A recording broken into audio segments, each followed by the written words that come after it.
Hello and welcome to the Fantasy Take TV podcast. Bit of a different edition this week. We are live, much to help JD out here because he's probably still putting the kids to bed, George. So he will join at some point. But how are you, George? We'll welcome you in, and then we'll get to the agenda. Being better. Supercoach not going too well at the moment. A bit of a broken team, but obviously yourself with Mills, not great at the moment either. But yeah, a bit of a rough week for Supercoach. It's just pretty shattered today. I've been waiting for this health supplement or this health green mix all week. Rushed home early to get to the post office before 5. Got it finally. I was so happy. I got my health. It's like a green drink mix. And they sent me 1 6-month supply with a 1-month expiry date. So pretty shattered about that. But yeah, that's about as interesting as my day got. But nonetheless, how are you? And I guess how'd you go this week? Yeah, so I'll go over the agenda, but we'll obviously go over how we went for the week, reluctantly in my sense. But the MVP and the fault will do some injuries, a few updates today, some DPP, further updates there. So that's coming pretty soon. Some targets, of course. Who can we trade out? We'll give our opinions there on who can go, who we think can stay. Rookies, of course. We'll have a look at the landscape there. Captains, and then we'll do some questions at the end. Since we're live, we'll get all the chat involved, and we'll do some live questions at the end. So, yes, MVP and fault, George. I guess I'll get my out the way first, and if JD joins pretty soon, we can talk about his good week at the end. But 2100 for me, just scraped it. Was looking, I think a lot of people's projected looks good every week these days. I think mine was about 2500, but yeah, managed to go 400 off of that with obviously Mills, bringing him in, brought Brayshaw in, who 88 was okay. I didn't catch any Saturday games again this week. Was actually out and about watching some VFL, but supposedly you reckon he's going to be okay, and you might actually be bringing him in. But so I brought those two in, and then brought in Weddle. So I guess Weddle went well. Happy I've got him, but yeah, the big one in Mills, of course. I guess can be my fault. I feel bad giving the fault to an injury guy, but it's more than just the injury score. It's pretty much going to cost me, all my upgrade. Like he's 520, I got him in for, now he's 470 after 1 week with a 4. So it affects who I can get this week. That was my last boost as well. So yeah, it's pretty of a depression session over here for my team. But MVP, I'll give it to Sicily again. It's funny. He's gone MVP 2 weeks ago. He was the fault last week, and now he's the MVP again. So look, hopefully he can continue being an MVP because he's about all I've got. So it's him, or maybe I should give it to Walsh because I haven't given it to him yet. He's been good, one of the only good trade-ins for me over the last 3 weeks. So anyway, that's my team. I'm sitting at about 3,000th. I got 17 trades. I could, still go okay. Aim, I guess, is top 1,000, but it's going to be tough since I've been, set back with the Mills. So enough about me. George, how'd you go, mate? So this week we scored 2,149. Not really sure what to say. I think just a lot of premiums and rookies did bad. The good ones were benched. Been waiting for Wilmot to go down back for a while. And first time I haven't fielded him in ages. He does this, 75. Ranked 7.5k. So just so much work to do. I don't know. I think it's been positive the past 5 weeks. And yeah, just a backward step this week. But MVP of the week, I mean, Errol Gordon, 156. I suppose everyone has him, but this role that they're just feeding him the ball is fantastic, and he plays North this week, so he might be VC. Fault of the week. What have I written here? The whole lot of them. Team. They're all fucking useless, dude. Like, where do I start? I mean, I'm not going to give it to Jack Steele. I explained why Jack Steele I think will be okay, but he got his leg kicked in. Like, come on, it's anyway. Oh, I got to give it to Sinclair. Like, oh my goodness, 47% kicking disposal efficiency. He hasn't been this bad for. I don't know. I think the last time it was below 65 was over a year ago. The role is like sometimes forward of the ball, goes in the midfield, goes down back, and when he's down back, they give it to Nasaya sometimes as well. So very, very frustrating pick. Yeah, I think he's turned up the last 3 weeks, but like only just, and he had 3 games at Marvel, which is part of the reason why I brought him in. But yeah, do some outside of Marvel Stadium, please, Sinclair. So he gets my fault of the week. But honestly, like this midfield, there's something wrong with all of them. Like that, I don't know. It's week to injury. It's role. I don't know. It's just an excuse. And yeah, all 3 of them just Laird, Merritt, and Steele. I'm probably going to bring in Brayshaw. So the awesome foursome is coming in the next 4 weeks. They say one of them will get the fault of the week every week. But anyway, mate.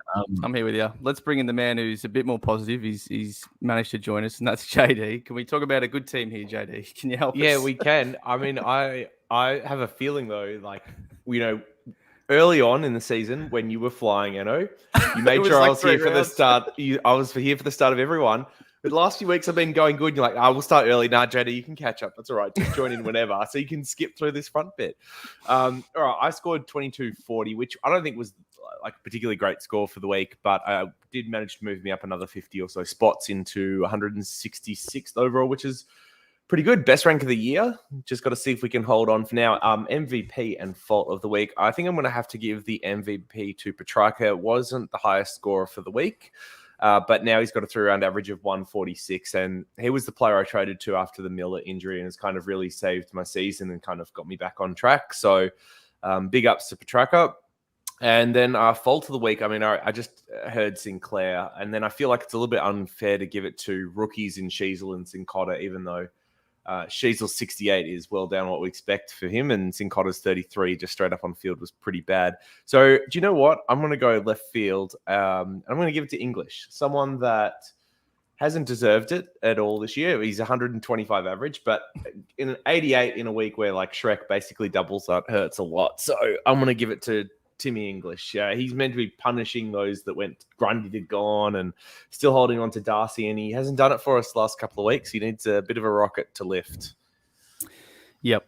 I don't want to look at the points between him and Shrek since we made that trade, JD, but I can't imagine there's much in it, if anything, anymore from there. I know he was ahead up until probably last week, but yeah, Shrek closed the gap again. And look, I'd still rather have English, I would say, but Shrek's holding his end of the bargain very, very well. Man's absolutely dominating. So anyway, I will say Timmy English has been at least like a vice captain option during that run. And for those that didn't own like Oliver, it's been very handy. So that has been the one thing that he's had on Darcy over that period.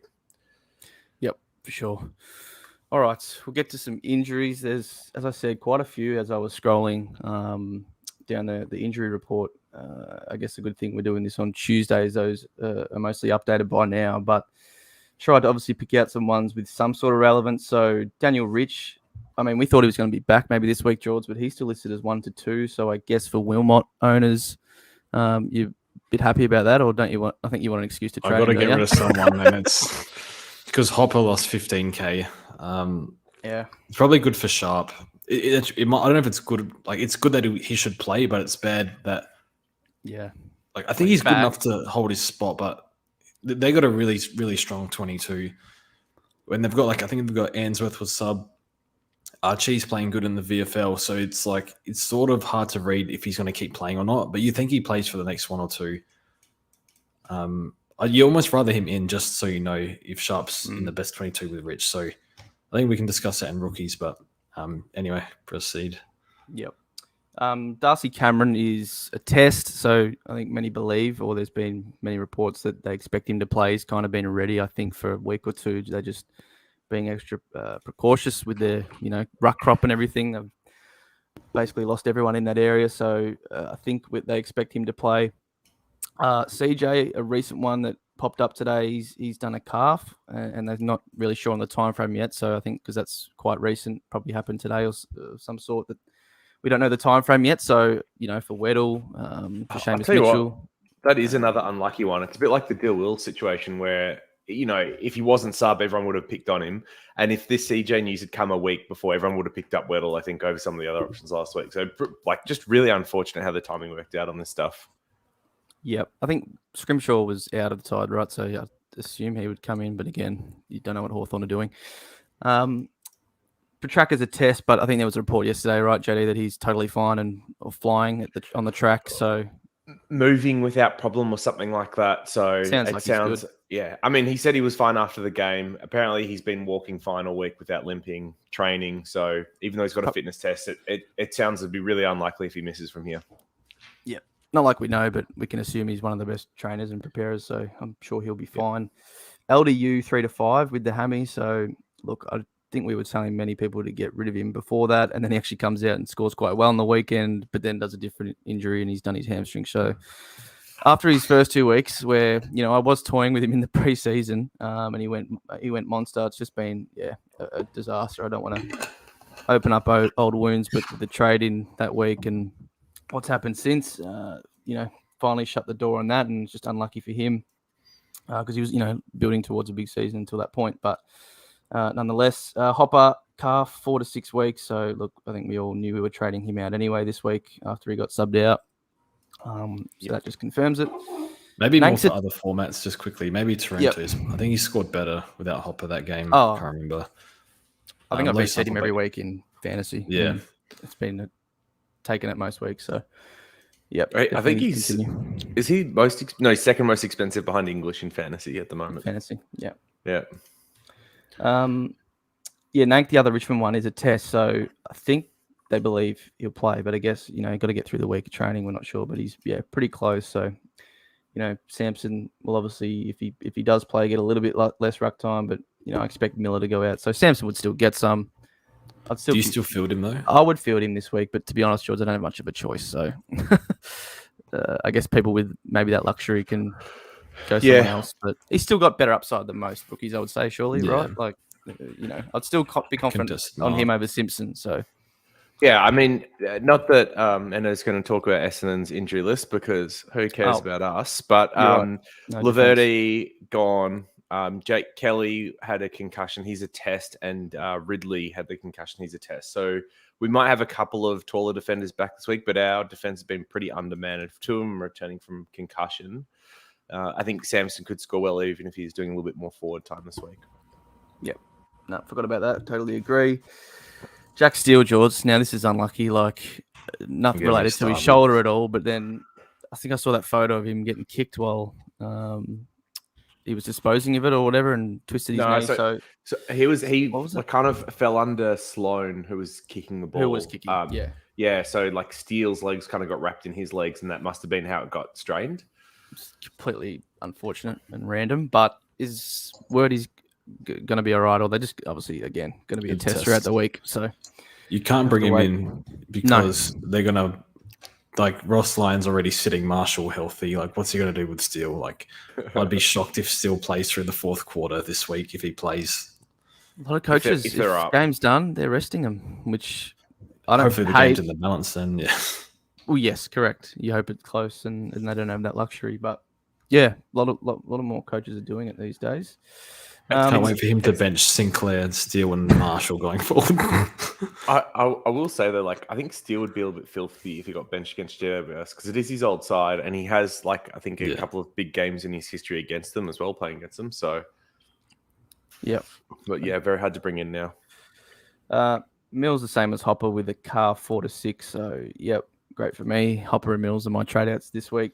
Doesn't get much simpler. And then I think you put this, George, with Cumming, who's also done a calf. So the calves are the new injury at the moment. A lot of people are doing them, and he's probably it says 5 weeks, but 4 to 6, I'd say as well. 7 kick-ins for Whitfield. That's good. And that's particularly interesting, which we'll get to in a sec with Whitfield and maybe Ash. People are looking at, and not to mention the hottest property for rookie downgrades in the week's time. Correct. We'll get to that at the end. So anything else you boys thought we missed of injuries or just general news before we move on? Laird copped a hit to the ribs and they interviewed him. Weekly interview. How are you, Laird? You going to play this week? Yeah, I'll be fine. same thing every week. So yeah, it was like a sort of like he saw just game's over, just let him sit sort of thing. Yeah. But yeah, he said he was fine. I think it was yesterday. Yeah. Cool. All right, let's move on. Once again, I'll put some DPP news that we have at the top of the podcast to get some good vibes going, but nothing has really changed besides one man here. You see sitting third there, but with Walsh and Gawn, they're continuing to rise. Pardon me. So Walsh again, I think was 37 or something last week, and considering he's 40% now, that means he's obviously had over that again. So with 2 games left, it's looking very likely he'll get it. Just quickly, and with Kennedy, I think they want to play him, I guess, after his good fourth quarter. They played him 50% CBA. More likely Walsh gets less, I guess. They can't even fit Cherry in. Cherry's getting low CBAs, and he's been playing well. Yeah, he was playing well, and then this week they shafted him back to halfback. So, yeah, they got one too many in that position, but I think Walsh will continue rolling off that half-forward line, which helps Reece forward status. Gawn, he's on the edge for 37%, but looks like he will get it as well. It's, a bit harder for it's not actually him. So him and Walsh will play less games. So, one big game from Walsh in the midfield, one big game from Gawn, pure ruck. It can possibly flip, but it looks like it won't. I guess I'll just talk about the other Melbourne guy, Petrarca, JD. So it looks like he probably won't. He's obviously the one that's played all year, and at 31, it's going to be hard to flip that enough in 2 games. Still possible, but probably unlikely. What does he need? Like 80% both games? Maybe with that ankle. Maybe they give him a little rest. Maybe. But hey, you don't care anyway. He's been absolutely banging in the midfield anyway. And want him in the midfield. That keeps him a bit more of a pod anyway. So that's good for that. And then Jack McRae, George. I mean, what the hell's going on here? He was 20% or so, and now to be at 35. I think he had 9% CBA. So a couple on the weekend, and played 90% forward. So he's literally catapulted himself right up to be in line for it. But I guess the question is, do we really want him, George? Will we even consider him? No, he's done. It's not a starting midfielder. You got Butters there, that's low owned. He's like 4th in the coaches' votes. Plus, you got most people have the 4 or 5 that we started with, plus a Zeeble and Sheasel. I don't know how you can possibly pick someone that's not even a starting mid. So no. Has got them all this week, didn't he? And he's actually is a forward, but I mean, yeah, you can't trust Bevo week to week. You don't know what's going to happen. Caleb Daniels getting them, over McRae at the minute. So, I mean, the fact that McRae had one of his most forward games of the year, and that was with Treloar out of the side, it's just very hard to trust that at all. One that you're missing from the list is your man Shorty, who is 40% to get, I think, at the moment for defender status. Any interest in Shorty if he gets that defender status? Look, he's still playing a bit midfield, right? So I don't know. We don't know week to week with him and Baker, and I think I guess with Hopper out, maybe be relied on in the midfield a bit more too now. So look, I think the problem with Short is the same problem that like Walsh has as well, which is, and Doherty, for those looking for cheap defenders, it's the last buy. Most people are full up on these. So if you've already got them, great. Otherwise, I think they might end up being luxury targets post buys. Yep. And I think most people's defender lines are close to full anyway. Once you add in Sheasel and Zeeble and everything. Anyway, we'll move on from that. Drugs to pick someone that's done 2 calves this year. That as well. It's flavor of the month, and they can pop up, at any time. All right, let's talk some primos and some targets that we might want to bring in. We'll start with some defenders. James Sicily. So off the back of that CJ news, I didn't catch the game, so you'll have to help me here. But they brought Blank in, but then he got injured straight away, right? So I'm not too sure how much it benefited him, but he seemed to be freed up a lot more in this game. Had 27 touches, played really well, judging by the stat sheet. So if you didn't have him, what's he, 540K, I believe, in my team, would you be looking at him, either of you guys? I'll start with you, JD. Well, I've been thinking up a fun way to categorize these defenders. And I thought we might introduce a segment, or at least try it out with a live chat here, see what they think. And it's called Cook or Crook. Are they going to cook in your sides, or are they going to rob you of your money and your trades and your dignity, which is what these bloody premiums have been doing to us so far? So are they cooks, are they chefs in the kitchen, or are they crooks? Stealing your hopes of a car. Or actually, what do we play for? Money. Playing for money. 50K. Socks. Socks, yeah. Socks. KFC. Yep. Not for George. What do you think, JD? Hat would be pretty coveted over at the potato household, I think. Add to the collection. So Sicily. I think it's really hard to back him in because I'm pretty sure in games where they get beat, Sicily is going to be absolutely fine. Like where they're getting smashed by good sides, he's going to be fine and score well, and he can do what he did last year. But in any of the weaker matchups like the ones we see this week, I reckon it's going to be full pedal off. You're going to see absolutely no effort out of him, and it's going to be a real struggle. So yeah, I don't know. Like 3 of his last 4 are really good scores, but then the Freo game, which is once again one where they could have won, like 63. So I don't know. There's no reason why he shouldn't dominate West Coast, but I just don't believe that he will. So I am probably off Sicily. Yeah, probably off. What do you think, George? I think cook, not like a 5-star Michelin chef cook, but like a okay cook. Because if you look at his scores, he's got 2 really bad scores. 76 against Geelong when he Jezza kicked 7 on him. He's just losing his head. And then last week against the Dockers, where he only had 4 rebounds and he gave away a 50 right off the bat. So he was just playing catch up the whole week. Like the game, I think they lost by, 10 goals or something. So yeah, the scaling kind of got screwed a bit with that. Everything else is 90 to 134. So I think he's like low hundreds, maybe that sort of range average. So I think that's okay for his price in a defender. I like him better than Sinclair. And if you asked me a few weeks ago who would I prefer, I probably would have said Sinclair, but now I changed my mind. So I think he'll be okay. He has a high ceiling. They gave him, you still see Hardwick and Sicily in the square together, and Sicily's still the one that walks off. That still baffles me a little bit. That is 7 to Hardwick, 3 assists still. So yeah, the rebounds were up to 9 this week. Last week there were 4. So he just didn't get involved last week. But there might be down weeks just because of just Hawthorn. Who knows? And they're sharing the load a bit. No CJ. He scores better without CJ. I must say the 63 came in the only game CJ didn't play this year. I believe, which was the Freo game, right? And I don't know if there's anything like. Did Scrimshaw play that game? Was he still sub? Not sure. Yeah, because I assume that's the in for CJ Scrimshaw. So I don't know if that changes things at all. I think he's like a low hundreds upside. So that's where I have him at. Low cook, little Bunsen burner going on. Yeah. Supposedly CJ played a bit of wing against the D's, and then he got a bit of a knock or whatever. So I don't know. Maybe we see a Weddle push up the ground, and if Scrimshaw comes in, I don't know. Who knows what Sammy Mitchell is going to do? He's got COVID. He's already trying to lose this game.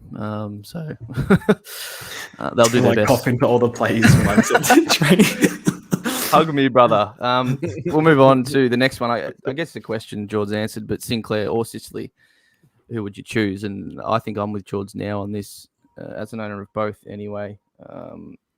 Sinclair, I just don't know, like there's a bit more uncertainty with his role week to week. 1 week he's, fully down back, and then the next he's, 50% CBAs. I think 2 weeks ago it was 60. I don't totally love it, and I knew it was there as a possible threat to the pick, and I still brought him in. But I don't know what you think, JD. But if you had to pick out of these two now, which way would you go? Who's the bigger cook? Who's the bigger crook? So part of the reason for picking Sinclair was because of the bye, and so he still got that, which is nice. So yeah, I mean, buy structure, I think, comes into these pretty heavily at the moment. I probably still would rather have Sicily. And given I think he's probably a crook, I think I have Sinclair up there in crook status too. So I wouldn't be recommending to jump on either, even though their prices are low. Yep. And I will say, like, the other concerning thing for Sicily was Sinclair. He had his lowest kick-ins for the year, just the 2. I think, like, even a couple of weeks ago where he scored it was up at like 7 against Port, and he went 109 there, which was one of his biggest scores. But yeah, like, pretty worrying trend, especially with the CBAs. And we were thinking that Steele back would help that, and it just doesn't seem to have been the case. Yeah. I mean, Sicily is 6th right now, George, with, his average. Obviously, Stewart's way up more than, but he's already ahead. So he's top 6, and Sinclair's like 10th to 14th range, thereabouts. So with Sinclair, I think he'll be okay. What I said last week, he scored 99. That was a bad game for midfielders. He had 60% CBAs, 63. Yep. That is way too much. And that was a game of very low stoppages. I remember that. I think the uncontested marks were up by marks were up by, I think it was 25%, and then stoppages were down by 30%, something like that. So it was kind of a hard game to score in for midfielders. And then this week, he had like a few bad kicks early, and I think he was on 14 DT, 2 SC, and then never really recovered. Went into the midfield and actually started scoring some points when he went in the midfield. And only the 23 touches as well. Before, he's had the last 2 games, he's had 23 and 23 touches. Before that, he was averaging like 28, 29 a game. So there's definitely no real reason why he can't bounce back, but like the role's a little bit annoying. So he's averaging 97. I think he's like 100-ish from here on out. Hopefully the mid time isn't too high. Otherwise it's lower than that. But if it's what it was for like the first 7-8 weeks, then I think it'll be 100-ish average. So I think he's okay post buy. He'll drop a bit. It'll be cheap for you if you want a cheap pickup there. So I think he'll be okay, but yeah, fair enough. Would rather other someone else, to be honest, but I'm stuck with him now. Yep. All right, let's talk about a couple more funkier options in Sam Doherty. And look, the chat and anyone watching probably won't want to talk about Sam Doherty because I probably guess that they owned him earlier in the year. Don't anymore. Obviously went through that pretty poor patch scoring, even though, in a couple of those games he was still finding a bit of the ball. And, of course, got injured, but he was back quicker than expected, and he's playing a bit of a weird hybrid role where I think in the Brisbane game he played, 3 positions in the one game, started in the midfield, then played off that sort of half-forward role, pushing into stoppage that Walsh did, and then went down back late. So, look, you don't really know where he's playing week to week, but he's a ball, like he finds the ball pretty easily. He's at 500 or 518K now. Any consideration, George, or would you just not want to go back there? I didn't watch this game. I honestly don't have a good read on this. Did any of you guys watch it? I did watch a bit, but as I said just before, he plays a bit of everywhere. So I don't look. I wouldn't go back there just purely out of principle, but I still think he has somewhat merit. A bit of merit as a pick. JD, what do you think? I did watch the game, and I probably like Doherty more than the other 2 that we've talked about so far. It's just the buy is bad. So it's very hard for, I think, teams to accommodate him at the moment. I think the upside's there. The concerns that I have around Doherty are very similar to Sinclair, which is the role is uncertain week to week. And we've seen, the last couple of weeks, like Chera played 3 of his best games of the year. They then moved him to halfback. Kennedy got played at halfback. Then he got moved in as sub for a couple of weeks. Now he's playing back in the midfield. What are they going to do with Doherty's role and how they're going to move him around concerns me, because we've seen them do stuff like move him to the half forward line, and that is death. But the rest of the roles kind of around the ball and behind it has all been okay for him so far. They still love getting it into his hands. But yeah, I'm pretty worried about exactly where he's playing in future weeks. So he's probably my favorite of the 3 that we've talked about so far, if you really want one of them. But yeah, it's not a slam dunk by any means. Yeah. And look, as I said, most people's defenses are probably set. So, maybe we're talking about the last player to bring in here or last upgrade. So, I don't know. I'd probably steer clear of Docky. I think I like Sicily more, even though he is, 30K a bit more expensive. But, I just like, where he's playing, what he's doing every week. Might be the occasional week where they play a tall forward line and he has to play a bit taller, and that might hurt. But yeah, don't know. And Doc came off injury, of course, right, as well, so that plays a part. And then the funkiest one down on the list is, as we said at the start, with Cumming out for quite a bit with a calf. And GWS had that last buy. It's Lockie Whitfield, and I guess you could throw Ash in here as well. Who's you could even throw in Nick Haynes, but yes, yep. But I guess Whitfield maybe has the pedigree. We all went there last year, and that didn't turn out too well. But he did take or soak up the kick-ins this week, which is a positive sign for some, a base of points. I mean, he has had the second most to Cumming all year, but took 7 out of 12 this week. Ash took 3, so you'd assume Whitfield has the most again. Some of it's circumstantial in game, how many points get kicked, who's on the field, blah blah blah. But do you like Whitfield at all, George? Or you just? I think I know what you're going to say, but you just can't go there ever again. No, can't go there, man. Just probably gave him too many chances and let us down too many times. So I can't go back. But I think he'll play Saints this week.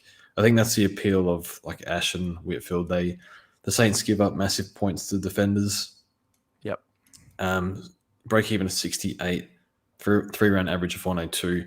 More kick-ins coming with no Isaac Cumming. So I reckon he'll make like 50, 60K over the next till his buy, and you can probably flip him, but that doesn't really work with my trade count or setup. So it doesn't work for me, but I can see that scenario playing out that way.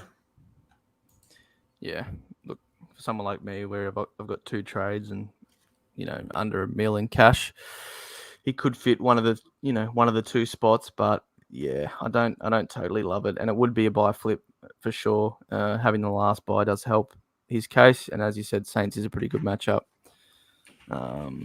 So look, there's some merit in it. Maybe if you go on that cheap anyway, you just go Ash, who's down closer to 400, and ride that train. At least he's got the opportunity to make more money. What's his break even's 40, Lockie Ash. So look, you could take the plunge there. You are buying a GWS player. You don't know what's going to happen. So good luck if you do. I don't think I will. All right, let's move on. Defense. Sorry. Here we go. Are you going to talk about GWS defenders not send it my way? Okay. Here we go. What have you got? You may as well call him Heston Blumenthal with all the cooking that Whitfield is going to be doing over the coming weeks. And that is without, of course, Cumming in the side. He is going to be having 6, 7, 8 kick-ins a week, running around half-back, doing bugger all with it, but scoring pretty well for your sides. Starting, of course, with St Kilda, who is ranked 17th against defenders this week. He's going to absolutely crush them. Is he a good pick? Hell no. You've got Doherty at like 30, 40K more expensive and on the same buy. And in fact, I'd probably even prefer his teammate Lockie Ash, who's 60K cheaper, so a little bit more money to make, and we'll be getting some of the kick-ins as well. But both of them, pretty decent 3-round averages there now. Lockie Whitfield, the 102, Ash, the 92. I think if you really want to go something risky and try and throw 3 season around, you could look their way, especially Lockie Ash, for those that are looking for cheap, discounted ones. But I would be hard-pressed to go Whitfield over Doherty at this point in the year. Yeah, just seems a risk too far for me, but probably suits my team the most in the position I'm in. But we'll move on. Talk a bit more about some midfields. Redmond? Oh, you got some others? Yeah. JD, any interest in Redmond? 430K, easy fixture. We know he likes that. So for those that are unaware of the old Red Dog, he's, along with like Petrarca, he was one of the ones that had the biggest differential between wins and losses last year. Had some really big games, including the 176 against North at the back end of last year, where he had that rib complaint problems. So with Essendon kind of notoriously having one of the softer matchups from here, from the run home, where they should both be racking up more wins, and they've got some of the easier defender matchups. Like even Richmond this week is like one of the bottom 3 or 4 sides, or like very good for defenders to score on. You could see an uptick in Redmond scoring. I'm a little bit worried that his 136 last week came when Ridley and Kelly were out of the side, and both will be back this week. But yes, I think he's the other one you could look at from a cheaper perspective. And he's one of the most fun to own when he kicks a goal. So there you go. He had 10 kick-ins, played on from all of them. So that's not getting that every week, is he? No. Yeah. Who'd you play? Who was inaccurate? Brisbane, weren't they? Anyway, we'll get to some midfielders, which I guess, I mean, it's a spot I see in most teams.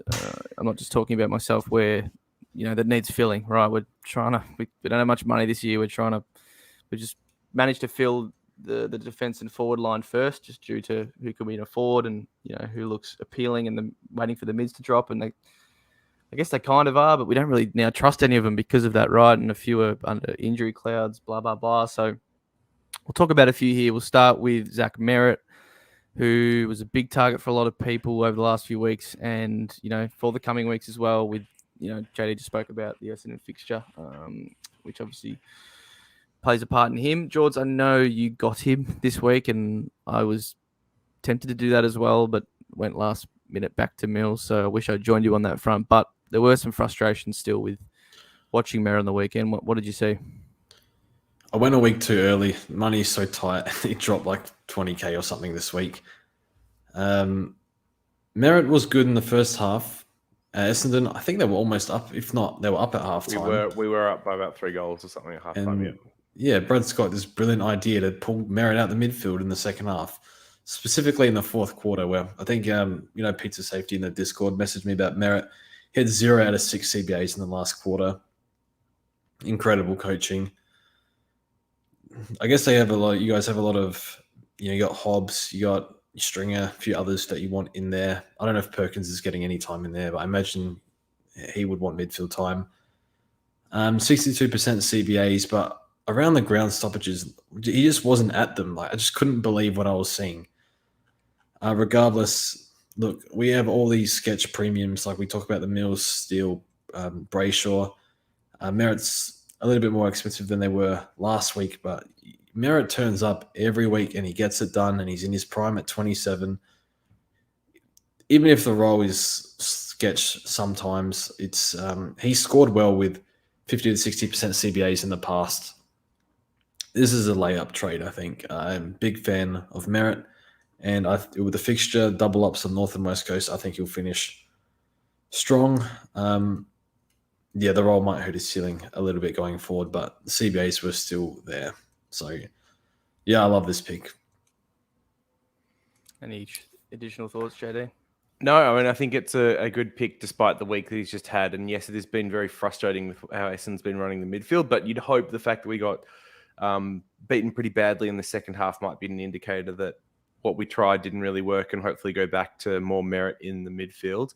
I think the other thing is we've faced like 7 of the top 8 clearance sides or something like that now, and a lot of the top 4 as well. So I think the midfield should get a little bit easier for some of those guys, and we should see some decent scoring off the back of it as well. So yeah, pretty optimistic that he improves from here. And those what did we win? Like 4 of the first 5, and I think he went 92, 114, 111, 134 in those. And then the last 3 weeks we lost, and he's kind of averaged just the 97. So yeah, I think some bigger scores might come with some of these softer matchups. Yeah, he was also getting attention early year as well. So I still love him. I was looking at him before my team went tits up, so I'd still endorse him for sure. I think the other thing, right, is like compared to some of the others, he's at least been pretty durable, and he's got proven history of finishing in the top 8. So that's more than what we can say for some of the other options we'll talk about that are newer on the scene. Yeah, for sure. So he's cook. He's a cook. He's cooking. He's a cook. Yeah. Chef Merritt. Jai Caldwell, if he just gets back out of the midfield to half forward, where he was doing some decent stuff at half forward, then yeah. I don't think he played particularly well in midfield on the weekend. He does need more time there, but wasn't good. Yeah. Andy Brayshaw, so someone who I brought in last week. I just thought at the price, someone we sort of know, what role he's playing week to week. Yes, there's some frustrations with sometimes ball use, but sometimes, I guess, mostly probably contested possession rate with him. Doesn't help. Sarong's the true in and under now and has really risen this year to where Andy's playing maybe a bit more outside than he even was last year. Mm-hmm. Does hurt his Supercoach a bit more, but at the price and just the way it was looking, I thought it would be a decent trade-in. And look, an 88 isn't great first up, but I'm still fairly confident, over his knee injury that he'll be improving going forward. What did you see, George? I didn't catch the game, but he still collected 30 touches, but small SCG ground, not able to run on the outside as much. But I think I looked it up because I didn't watch. He had 18 kicks and only 8 were effective. So very bad kicking efficiency game, I think in the 40s that is, and he's by far the worst this year. So that held him back from the ton as far as I can see. But would you still endorse him? Yes, E-Cook. I like Andy. I guess a few weeks ago I wasn't too sure, but now this is the price range that I live in at the moment. So Andy did 110 last year, 112 last year. He's done 111 the last 3. Coincidentally, that was right when he said, I am pain-free now with his knee or lower quad or whatever he has going on. I think he'll be okay. Is he top 8? No, I don't think so. What will he average for the rest of the year? Somewhere between 105 and 110 maybe. I think I did tweet this week that he has 8 of the last 14 at Optus, where he's played more away than home previously. I think 4 out of 9 have been Optus now. Yeah, 8 of the next 14 at Optus. I like that. Maybe I use this as an excuse, but SCG, Norwood Oval, he didn't score super well. Small grounds, not good for outside-ish players, from what I've seen anyway. I think he's a decent pick. If you're trying to get the best team possible, I think he's probably a skip. If you're trying to complete a team and you're worried about completing one, and you're just happy with someone a little bit off the top 8, I think he is a decent pick. Fair enough. I'm going to give him crook status. 6 out of 9 games below 100 this year, and they've got the hard part of their fixture to come. As you pointed out, they're less reliant on him, and I have a feeling the only reason we really have been that interested in him is 1, price, and 2, the buys. But I don't think he's going to be close to the top 12 from here. So yeah, I would rather pass if you could. I don't think he's going to be close. No, I don't have him this close. I think it's harsh to judge him because he did play injured. I don't know how much he attribute those scores to that, but I think it is a factor.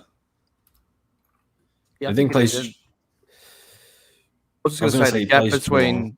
Sorry, Jules. The gap between 10 to 15 is not much, right? It's a couple points per game here and there. So as long as you can go 105. Yeah, but the difference between 15 and Brayshaw is bloody massive. You mean up until this point, with 90? Yeah. Right, but we're not buying him for his first 8 games. I got 2 things to say. One, he plays Geelong and Melbourne in his next 2. So he scored 140 on Melbourne last year, and they've been giving up some big scores. They gave up 190 to Anderson, and Geelong at Optus with, I think, no Guthrie, no Danger, I think. So I think that's actually not the most terrible next 2.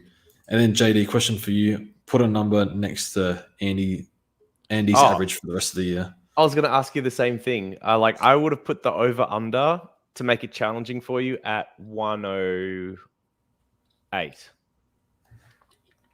I had 107 in mind. Yeah. Okay, about that. I would have said 105 is what I would have him penciling in for him. So if you brought him in and you got 105 from him, that would not be good enough for you. With the goodbye, it's not terrible, and there's upside on the 105. He could definitely do more than that because he's got ceiling games in him still. But no, I'm not trying to bring in a 105 in my midfield. I'm trying to get 115s. Yeah, you're aiming for more, of course, but man, George, beggars can't be choosers sometimes. So, next one, I guess, is his teammate Sarong, who, I think we all kind of see that he's the better pick now, at least for Supercoach. I think Andy's still 110 in fantasy, right? So still a great pick over there, but in Supercoach, Sarong, a lot of contested ball, has really improved out of sight. Like he was, always sort of looking to be on that trajectory, and he's just really seemed to bang at the start of this year, and he's going really, really well at 114 average now, and started about 500k, so would have been a great pick if you picked him.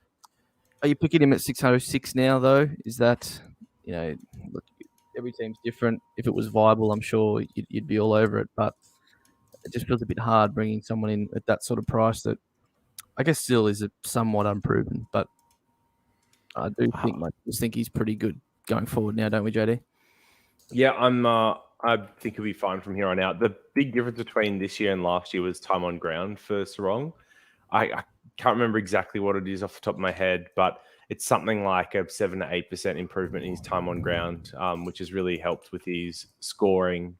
And then, I think him taking over from Brayshaw has been the other part of that. So I'm not sure if he scores as well as what he has at for the start of the year, but I'm still a believer in Sarong, and I'd probably still have him over Brayshaw from here. George? One moment. Finding out something very important. I do like Sarong, but I'm just looking at Andy's time on ground over the last 3 weeks, and it is 86, 85, 84. Previous to that? It would have been under 80 because his season average, I'll have to get it back to you, but his season average is 81%, and his last 3 when he's been injury free is up. I'm getting Andy this week because of that. All right. Now, Caleb. So prior to this week, so I'll go from round 1. So 78%, 83%, 75%, 82%, 85%, 76, and then 84, 86, 86. So it's gone up a little bit, but he was having mid-80 games. Like he had a few of them prior to this week as well, or the last 3 weeks. And last year it was 79.4. So I think he can probably do, 83% for the rest of the year? Yeah, mid-80s, yep. All right, now Caleb's wrong. I think he's looked great. I think round 1 they send Bytel to him, I think. And he had a really poor score. So if you take that out, I don't have the calculator or whatever Excel in front of me, but probably be doing closer to like a 113, 114, maybe even more. So, yeah, it'd be more. It'd be way more. No, I like him. I think you compare him to Andy and he's up like 5 or 6 contested on him. Well, I think it's 13.5 and Andy's 8 or 9, something like that. No, I like Sarong. I think it's real. Time on ground's up. The contested ball's up. It looks really good. And you just walk up high CBA's player. Maybe no Brody helps as well. But I do. No, I like Andy. Like me and JD's had a flashback then. No Brody does help. Yeah, no Brody helps. Yeah. Bit of PTSD. Yeah, I do like him. I think he's top 8. Yeah.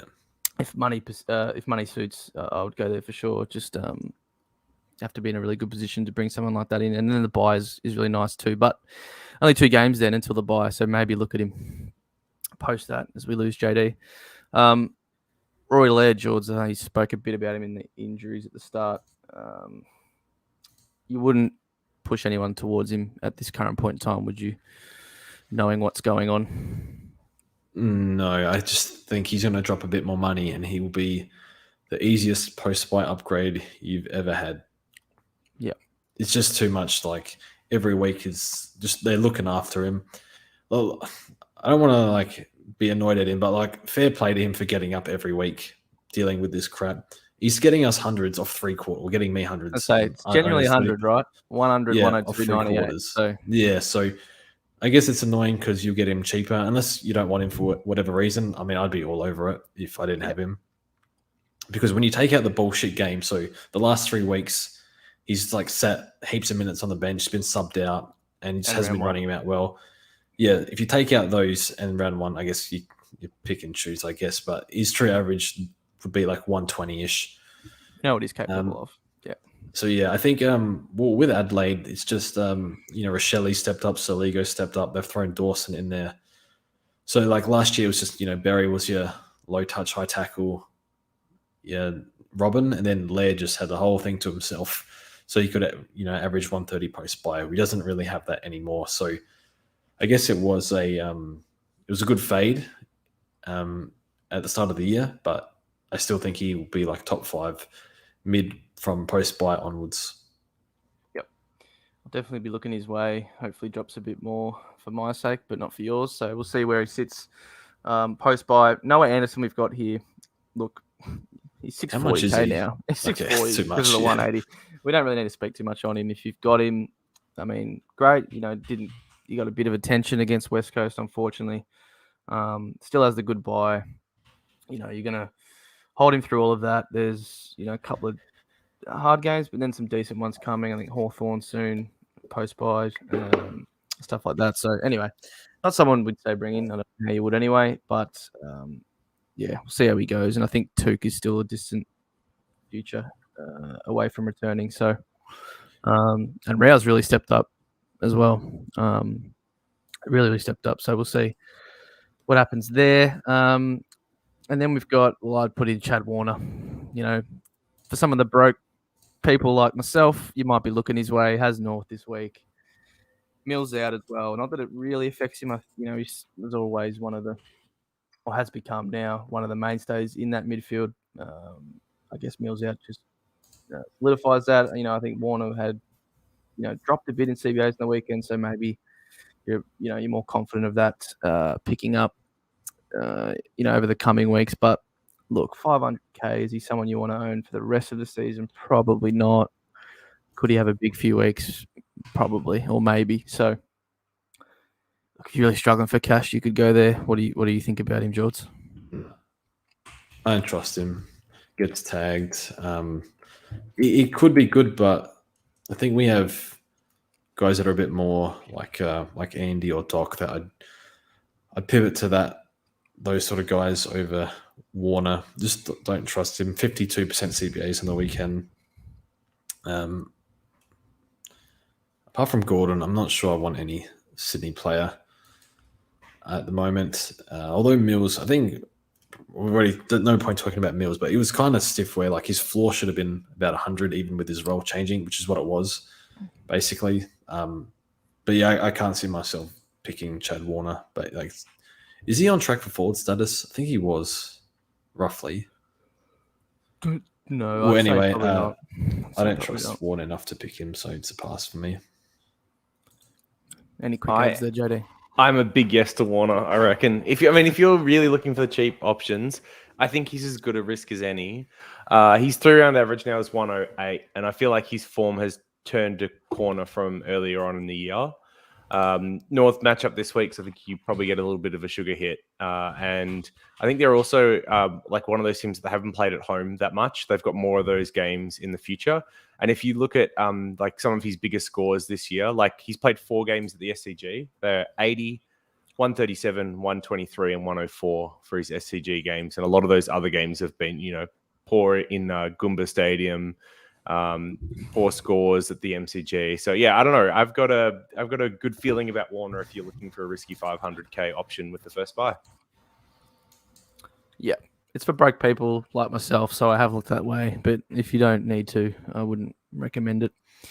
All right, some forward targets. There's not a heap, but there's a couple of interesting ones. I mean, Zach Butters continues to impress. If you got him in, I want to say maybe 5 weeks ago, you'd be really, really happy. 5 round, average of 120. CBAs have increased, so looking really, really good. Still scares you a couple of times a week. I think 2 weeks ago he came off for a bit. Thought he might have been done.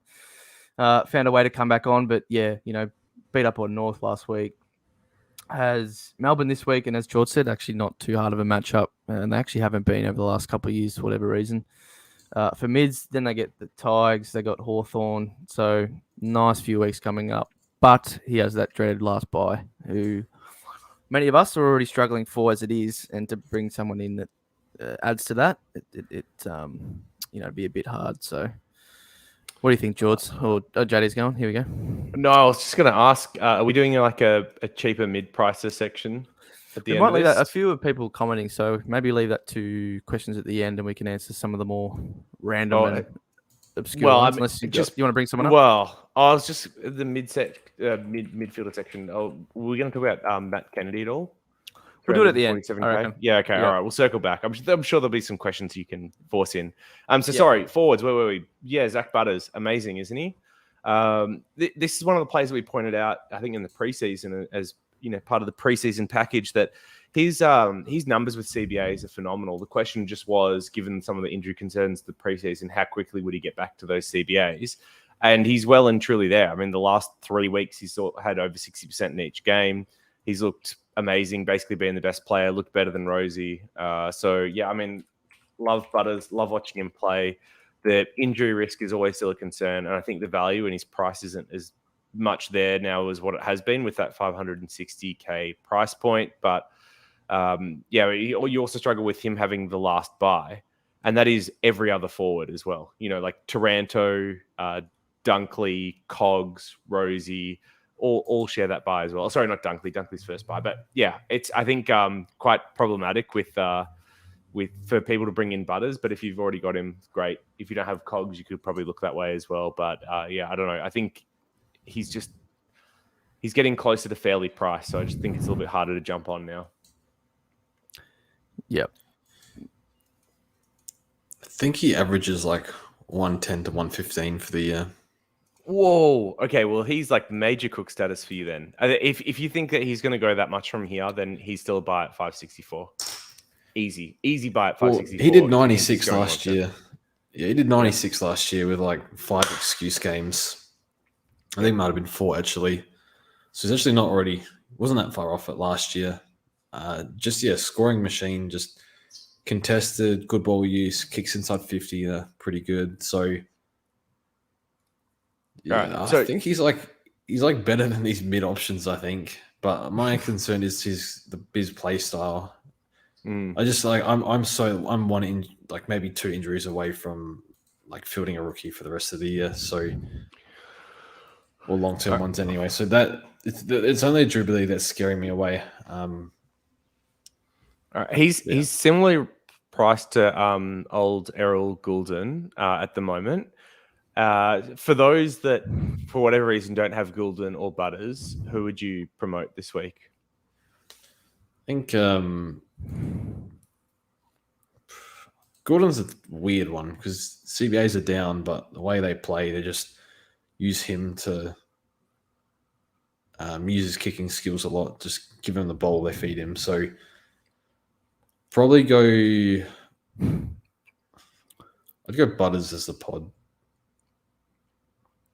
Maybe lost JD again, but yeah, he'll be back. I don't know, George. Like obviously 2 weeks ago against Collingwood, but Goulden didn't spend any midfield time, but he did spend 50% last week after the Mills injury. He's pretty. He just seems to find it anywhere. No Mills. I go Goulden then. He's just been cooking, Goulden. He's genuinely He is Michelin 5-star. Like at the minute, like he is a one-man show at the moment, and Swans are struggling a bit. And he's probably less of an injury risk. So I'd say Goulden but again, most people probably own him. And Butters would be great to own, fun to watch, all that sort of stuff. Maybe some heart and mouth moments, but just a great scorer around the ball. He's just unbelievable. I might go Butters this week. It's just a bit of a fun move. We'll see. But he is 560, right? So, would you just get Merritt instead? Probably. Would you go like a Butters and Redmond or something and flip Redmond if he has a good fixture, like does well with the fixture?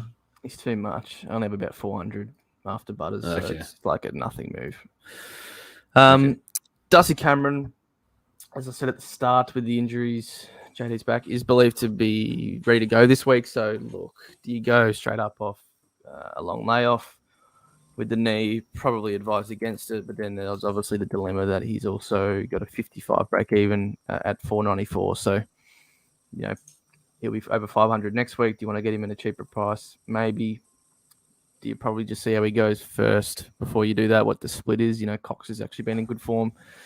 probably is the way I would say. With the projected 87, he's 508k next week. So you're not losing out too much. You get to have a look. Then they go into a North matchup in 2 weeks, so maybe that's what I would advise more. But I know you're quite keen, George, on DC. You're still looking his way. No. I'm keen for the reason of I want a ruck cover, and I'd lean Gorn. Yep. I think Cox played like the best game of his career besides that prelim as first ruck. So I don't know what the split's going to be like. I mean, he'll probably be fine and be a decent pick, and the break-even's low, but I can't. I don't like going blind. Sometimes you get done by not picking it. Sometimes you don't, and I will wait. And if I have to pay extra, I will. I don't know what the ruck split's going to be. He's already done a hamstring this year. I will pass for the time being and assess post-buy. Fair enough, JD. Any thoughts on DC? I'd wait a week on him too. I think you covered off all the concerns that I have. Cox, best week is number one ruck. Probably some incentive to ease him back slowly rather than rushing him into the role. I think that's one I'm happy to wait on. And yes, the DPP would be nice, but if we get Gorn, I think that's probably still the preferred option over Darcy Cameron anyway. No worries. And then the couple of DPP ones we mentioned at the top in Gorn, as George said, he's keen on, and then Walsh, looking pretty likely to get it. So, I mean, Walsh for me, if all goes well and he continues this split in the next 2 weeks, look, you don't want to say must have, but what he's doing, what he's scoring in the first 3 or 4 weeks since he's been back is, easily a top 2 forward. And maybe even first, depending on obviously how Timmy goes. But the problem is he is over 600 and looks to be staying around that price. So can you, even afford him? Look, he has 125 break even and has Collingwood this week, and they tend to suck up points better than most teams. So you might wait and get him a bit cheaper then. And he does have the worst buy as well, right, boys? So again, another person you're adding to that mix, like we've already spoken about. It seems the whole forward line is lined up there. So something you really should be looking at over the next few weeks, who you're bringing in, how that affects you for that buy in particular. Because, unless you splash for trades to do some flips, you might be left caught out. But what do you see with Walsh, Shorts? Just quickly, JD, I think you got the wrong microphone. But Walsh, I think he'll be top forward, close to, if not thereabouts. So, I think he's a fine pick. Do you pay that much for him? I don't think he'll get much more expensive, but I said that about Petrarca and he went ballistic. So, I think he's fine if you want to pick him up and it suits your buys. I think he's like a round 16 type job. I don't know how you can possibly get him in with that last buy round with all the North boys and whatnot. So, I mean, get him in if you can and probably plan for him if you can. I think that's how I would put it. Just look at your buys and money and whatnot. I think he'll come down a bit though. Yep. All right. Any more forwards you want to bring up before we move on? Most are owned at this point. It's not really a point of difference position this year. There's some clear and obvious ones. We all already own them. Jez is still sitting there in the top 6, but we don't expect. I mean, that might continue, right? His average might stay there, but you're gonna own him for some ups and downs. It's not probably somewhere you want to go. All right, so don't laugh at me, but here's one to watch. He's a 2-time Brownlow medalist. His name is Nathan Fife. He's at 267k now, so which is down 46k at the start of the year. He's got 101 break even. If he gets another sub game, he's probably going to drop another low score, and then it might be sometime after his bye that they actually reintroduce him into the side, well and truly proper. So he's someone that you might be able to look at that point. And I think they have been giving him a little bit of CBAs, and it's funny how he looks good there, right? Like, it's weird how that works. So just one to keep in your back of your minds. We're talking about these Bailey Humphreys and these Ratkins, but Nathaniel Fife might be back on the menu to cook for our teams in a couple of weeks' time. 320s in his game log just doesn't look right, does it? Yeah. No. That's one for down the track. See what happens. And I know George's answer. Let's you can't he barely put 2 games together. He hasn't done it yet. He's had 2 sub games. It doesn't really count. Three sub games. 3. Oh my god! Imagine if Eli doesn't play for the year and he's won 23K next year. Wait, no, he played round 1 and just had a really bad game, right? That was the 20, and then he's had 2 sub games. Okay, yeah. Yep. Yeah. Oof. All right, he might be in all our starting teams next year. That's pretty funny. Let's move on, then we can get to some questions at the end because I know a few people would have them. So stick around. We'll try to get through the next little bit quicker. But who can go? I mean, probably pretty easy for a couple of these. Jacob Hopper, trade out by the entire comp, basically 20,000 trade outs. That makes sense. Connor McKenna, some people were trying to hold, maybe eke a bit more cash out. I thought there could have been a chance, but dropped to 46, dropped to 35 the last 2 weeks.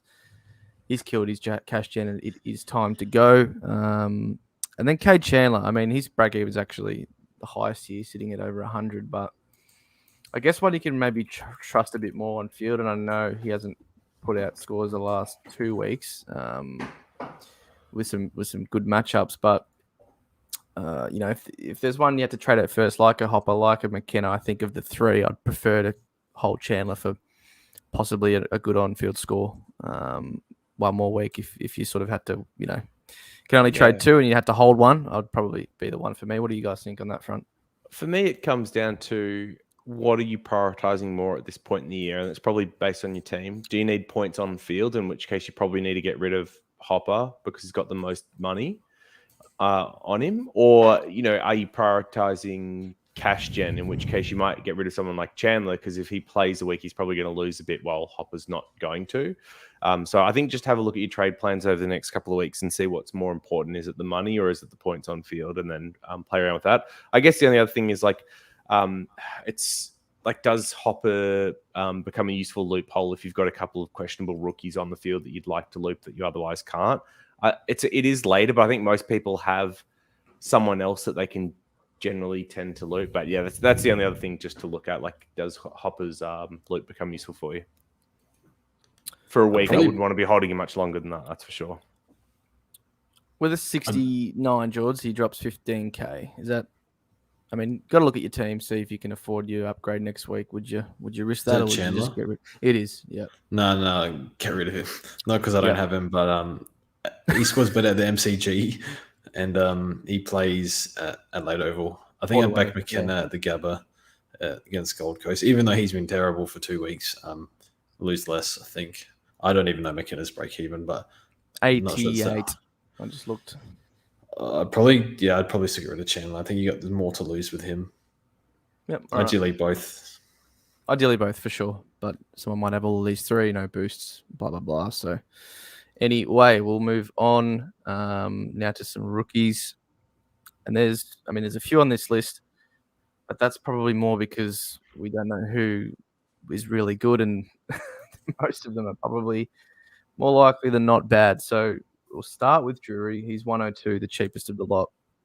Has a only negative 10 break even, which for a 102K rookie after 2 full games is very, very poor. And look, I think job security might be pretty decent. North had quite a few injuries on the weekend in that game. There is a few to come in. I actually did watch them in the VFL, funnily enough.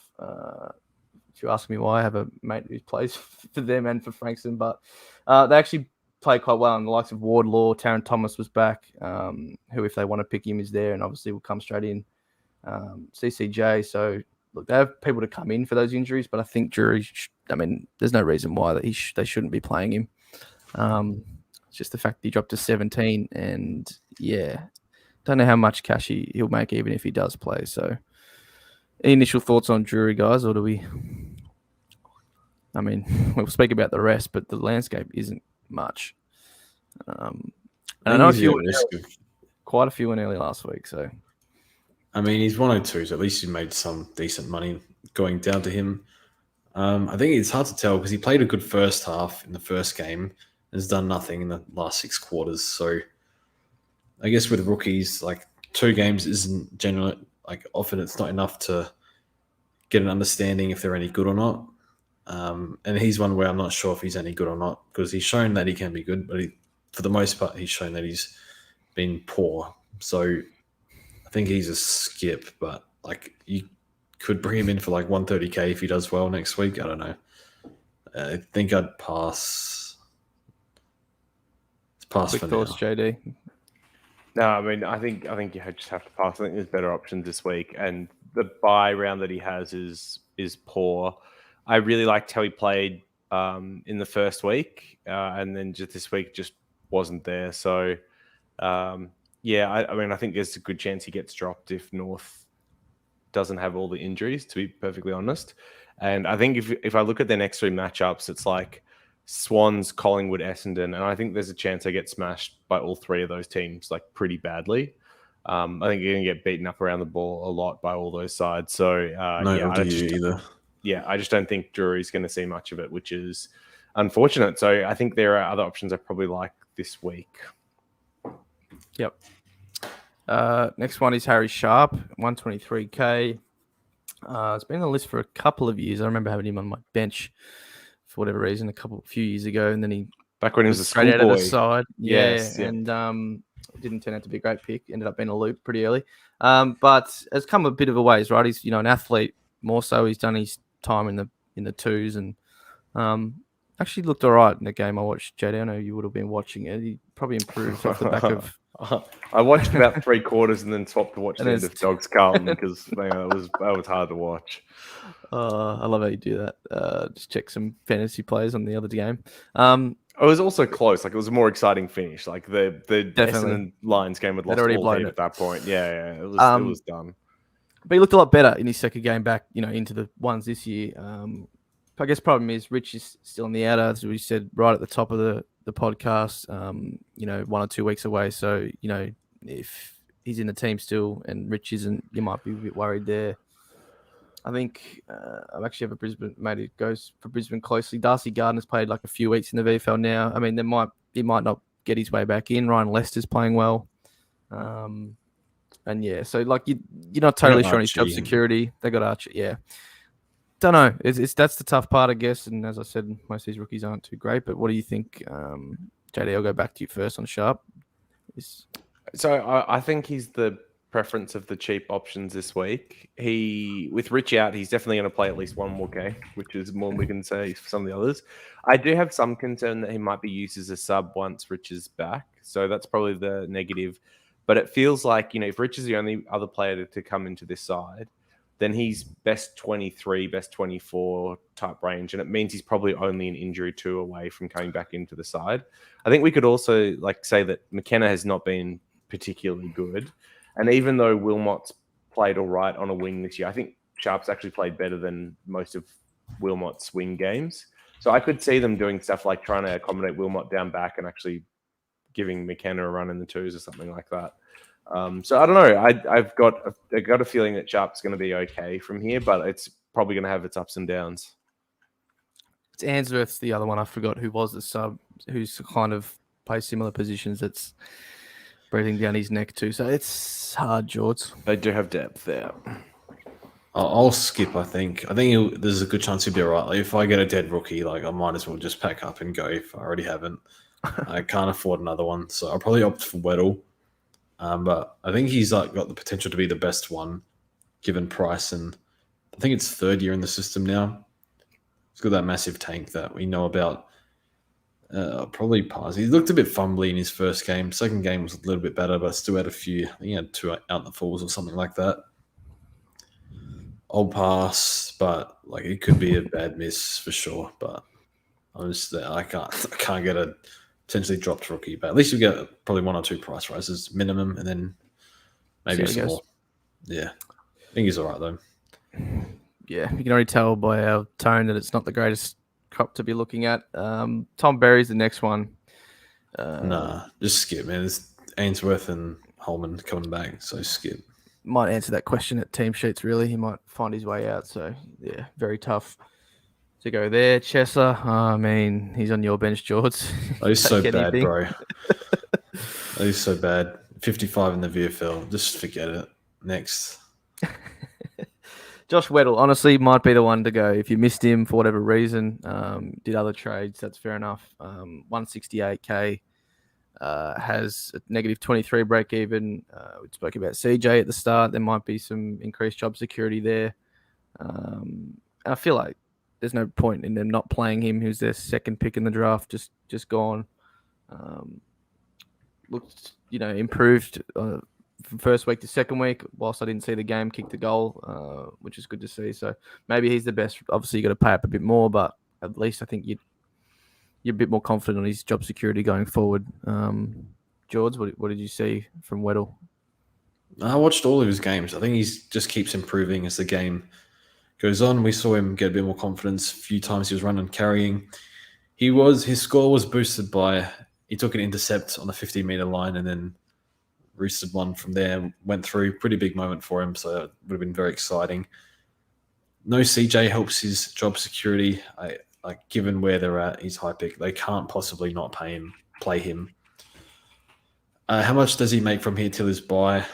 Maybe like 110, 100 to 120k, maybe. I think the average is like 55 to 60, but I think as he gets more confidence, they'll use him a bit more because he provides that run and carry.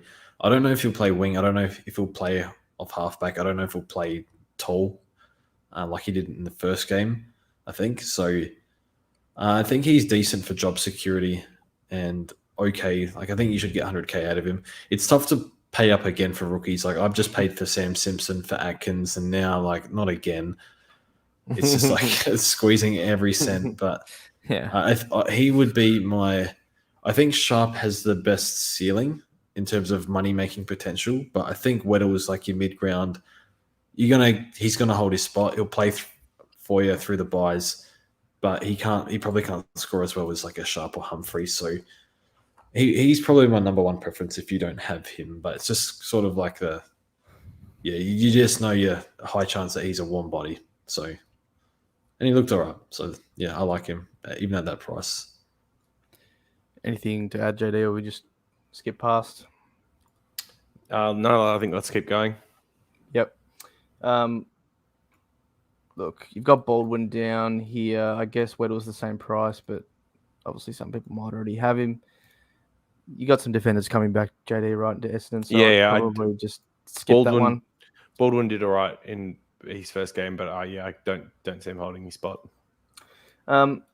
Maybe the most contentious one here, Bailey Humphrey, we'll speak about. So 210k, had his best game, obviously, by far on the weekend. Scored 117 against West Coast, albeit, but there wasn't actually a video, right? You got the Rising Star nom, well deserved, obviously, playing a game like that. That he was cramping pretty much every game. He said the first 4 or 5 weeks, maybe even more, until the last couple of weeks. So there's a lot of sub games in his game log. He's got subbed off against the Tigers in the negatives after half a game. Was really struggling, but pumped out a big score, and his time around the ball did really increase and has the last 2 weeks. If you look at his heat maps, he's all over the ground. So there are some positive signs there. Yes, he's an elevated price. Does have the positive buy. A few things line up as to people picking Atkins last week, but of course he's a bit more risky. Only 18 years old, playing a different role to Atkins, who's a lot more fantasy friendly, probably. So, what do you guys think here? I mean, his break even's negative 59. A couple of 50 odds projected has him making, at a bare minimum around, let's say 70 to 80k. Would you consider this at all, George? What was his time on ground? So that's Humphrey as well over the last couple of weeks. I was looking at that. I think he's an okay pick because he has a good buy, he has a big score in his system. There's definitely a risk that he drops a howler with the upcoming fixture. It's just not good. I don't have it in front of me, but the fixture's not great. He looks like a really good player, a good prospect. He's really tough. Goes in head first, strong body already for, I assume he's 18. this is kind of a luxury sort of trade. I think he probably makes similar money to Weddle, just because Weddle has like 60k on him, or 60k less from here on out. I think it's okay if you can afford to make this move, just because like he has a big score in his system and the buy as well. So I think it's okay, but there's every chance that he drops some poor scores. Watching him early in the year, and like I think even before the -3, I think one of the games before that he was on like nothing towards halftime. Then I think he took a few grabs and scored quick. So low floor, high ceiling. Yeah. The thing with Humphrey is he's a long-term commitment. He's not like you're not going to flick him in 3 weeks. I assume. I think you're going to hold him through all the way through the buys and get those extra scores. So you're going to get like 6 weeks out of him. Probably can get to 350 really. If he's playing more around the ball, I think I'd take this one off, but I can't really afford it. So I'll pass, but it's a nice luxury. Yep. Obviously hard for people to bring in JD, but if you could, would you consider it? Old Bailey Humphrey. I mean, I think the role over the last 2 weeks is the promising part, where he's definitely moved up the field more and he scored better as a result. It's very different to the original role that we saw him in. So I think that's the positive. I think the weird thing about this movie is obviously people are jumping on him because he's got the 117 in his score. But the reason why he's a good pick is more that he's got the job security and the good buy. So you're going to hold him through to round 15, you'd imagine. That's part of the reason why you pick him up, which means that the 117 is going to come out of his score during that period, and then he's going to start to go backwards in price. And then what do you do then? So if you only end up making 70 to 80k, but he averages you 60 from now to the end of the buys, are you okay with that? Or like, yeah, I think that's the thing people need to ask themselves, because I'd probably rather go sharp and have the extra 80k now to do stuff with than get Bailey Humphrey. And that sharp still has that first buy that if he plays through, it still kind of works well for a lot of teams. But Humphrey undoubtedly has better job security. Yep. I think he averages 60. That round 15, you said, is a nice sort of junk show. Have Hawthorn that week, then they have Collingwood the week after. So you probably want to hold him till then. And as you said, can he hold price enough for you to make it worthwhile? Before the Hawks game, their fixture is rough as well. Like I see a lot of losses, like Brisbane, Bulldogs, Crows, Carlton. So that's a who's who of probably like teams you don't really want to play if you're running a rookie half forward that's only had 2 games of scoring. This is some George theory, but 2 games in Darwin coming up. He's had some cramp issues. I might just completely write him off. You know, he's going to struggle. He's going to really struggle. Was it? And they play Gold Coast, obviously. Was it Big Seven that said he changed his diet? Was that? There was the interview with Cal Toomey for the Rising Star. He mentioned that first 6 weeks he just cramped every game by the third quarter. So what did he change in his diet? I didn't read the article. He said something like more water, more hydrolytes, just ate more. He said he just wasn't eating enough or something, and his body was just cramping out towards the end of games. He said he was getting through the VFL fine, but then as soon as he got to AFL, just couldn't do it. Run out. And then the Richmond game, he said Grimes just completely shut him down. He said, I've never felt so hopeless in a football game before, or something, is what he said. He's like, I just couldn't. I had one touch, I think, to like half time and got subbed out. Subbed out on the negative, yeah. Anyway, he's there. He's a risk. We know that, but yeah. I'll tell you what, I love him as a prospect. He's got a nice frame as well. He's going to, I think, turn into a real good one. Good one. Some explosiveness, that sort of thing. So, yeah. You don't think he started following Rao's pre-game ritual and that's how he's got through the cramping issues, do you? Hopefully he can start teaching him how to eat leather if you're looking at him as well. 17 tackles, Rao. That is just ridiculous. Last one, Aaron Francis. So, I'm looking at all these guys because you know how mud I am and I can sort of do a stopgap 200k player. And he's another one there with a 95 on the weekend, played obviously in the back line. Has North, has Carlton, then has his buy is 215 with a -2 break even. What do you see here, George? I know look at the injury update, but with obviously the injured defenders, I know we know Rampy's long term, but it's more, I guess, Tom McCartan, who is also TBC. So No, I'll probably pass. I don't know if they got Logan McDonald injured now too, so I don't know if they play forward. I don't know if he plays back with the defenders coming back. Probably just go Humphrey because you know that he's going to play. Yep. If I knew Francis was going to play down back the whole time, I'd almost favour him. Actually, no, probably not because of the bye. No, I don't see much reason to pick over Humphrey, but he probably just has a higher ceiling than him. But in terms of consistency. But anyway, pass for me. Former Bombers boy, JD, did you watch him play on the weekend? Yeah, I mean, did what I've been saying all season. It's like so weird that they've been playing him as a forward when he's a natural intercept defender. That's where he reads ball better. And you saw it in this game. He looked so much more comfortable at the level and did lots of really nice things. The concerns are exactly what's been spoken about. McCartan brothers, when do they come back? More forwards out for the Swans, who fills in that role. Could be switched around. You'd hope not after we just saw. You'd hope that he stays. And like the North matchup is really nice this week. He could do some good things there too. But it's pretty hard. I wouldn't poo-poo the bye. Most people can get through, I think, round 12, no issues. So, but the problem is he may not have a job in round 13 or 14 if some of these other boys return. So, to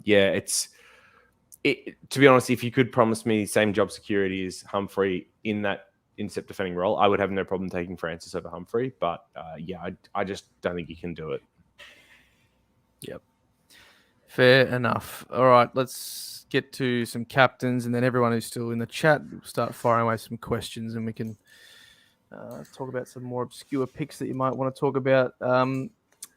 Captains this week, boys, what do you see? I see Sydney playing North and Errol Goulden with 2 back-to-back 150s. That's something you can look at.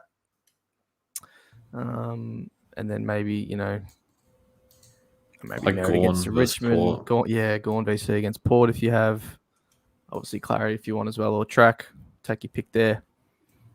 I think Track's got a decent history against Port. He's got a 141 and a 173. Like a 190 or 170 a couple of years ago. Yeah. So there's that. And then, I guess what's your C options? You could go English against the Crows. I don't feel comfortable with English of his last 3.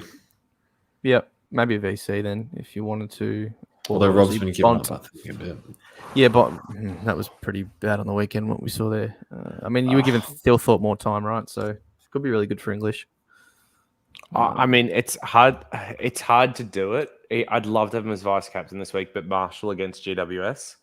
Because they just gave up that big score to Cox, and I think Flynn's been relatively easy for Rucks to score on this year. So Marshall's in pretty decent form. It's just obviously the concerns around the foot and being rested and all that, which they rested him in the game. He scored 131. He spent the last 10 minutes on the bench. But that's an outside chance if you're really struggling for options.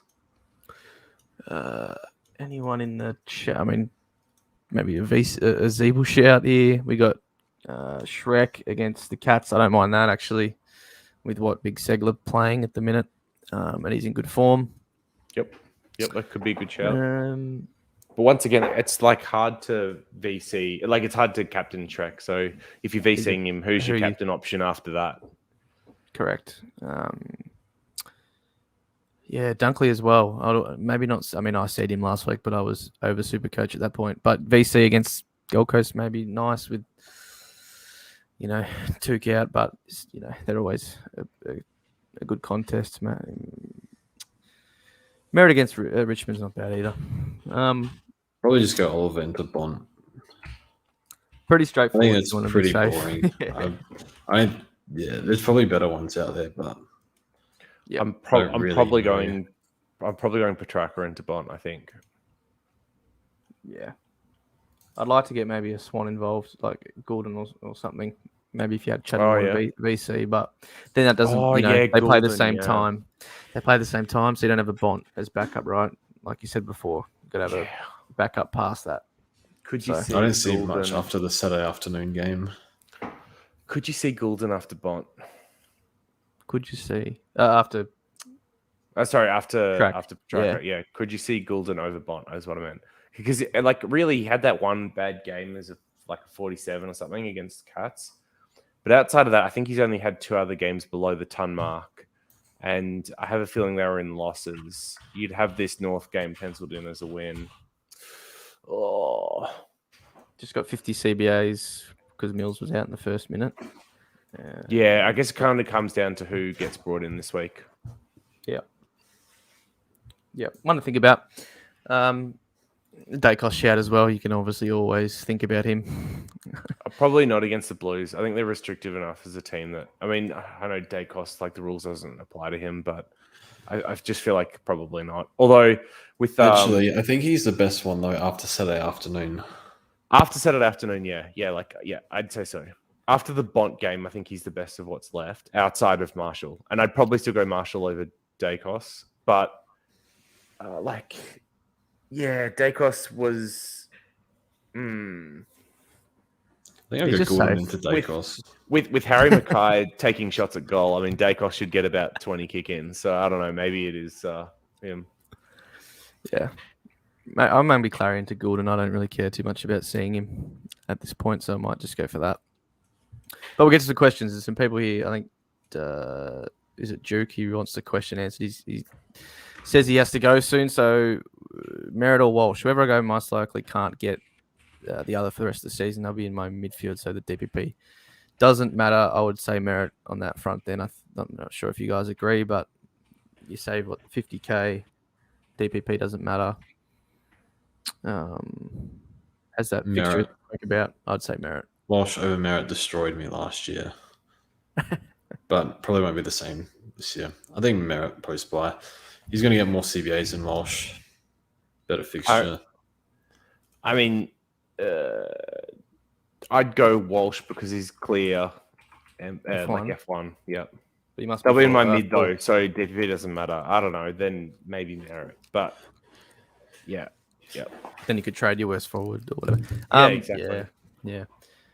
I've got one for you, JD. Actually, both of you that have spoken about this, maybe in tongue in cheek at times over the last couple of weeks, but would you consider for me? Yeah, I know. There's probably more truth to it, but would you consider downgrading Bont to a fallen premium to bank the cash and obviously use that to upgrade elsewhere? I mean, you'd have to be in very dire straits to do this. Like, I'm sure you've got some rookies that you can downgrade. At this point, it's something that's maybe, if you've got absolutely nothing on the bench and you're in real trouble, you'd consider. I think part of it comes down to, like, do you like the downgrade options this week at all? Because if you want to pass on all of them, then it's like Bont and Hopper gets you 1.2 mil and you can get to 600, 550, 600K guys. You don't have to get a rookie this week. The question then becomes, like, how do you get Bont back eventually? So you've got to, I think, be quite flush on trades and have a strategy to get him back later. But if you then need to get, like, in Walsh and Bont both after that last buy, that's pretty hard to do. So I wouldn't want to leave too many of moves like that as required. But as we've seen with, like, Oliver and Laird, it's just really hard to keep a high 700s or high 600s price tag into the low 700s. So yeah, I think if like you don't have any other rookies you want to trade out, you've got, like, Hopper, you can combine them and avoid the rookies this week. I don't think it's the worst thing in the world. Or even if you really liked Kennedy as an option, and you wanted to combine a rookie plus Bont and get Kennedy in a primo, I think you could do that too if you wanted to do a more risky line of play.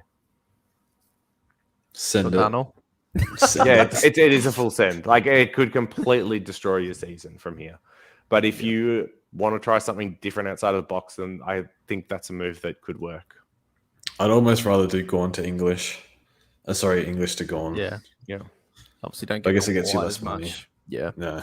Yeah. If English was still at 700K mark at the moment, I would agree. Yeah, for sure. Yeah. You did bring him up, Matt Kennedy, and someone with my complete and utter mud situation is someone I've looked at who has had a bit of a weird season, right? He started in the midfield in the first 2 rounds. He scored quite well, I think 110 and a 96. Then had a bit of a calf complaint. So again, probably not somewhere you want to go because that's what everyone's doing at the moment. Sort of was sub for a couple of weeks off the back of that calf. And then on the weekend... Kennedy do a calf? Soreness. Not do one. Had soreness. Okay. But yeah, that's enough for you, George, to say, no, I'm not... This isn't for you. This is for the broke boys.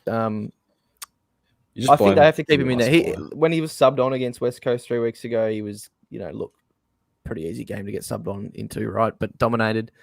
I think he did the same last week as well, and then played the full game, kicked Chair out of the midfield, and did a job sort of on Bont, I believe.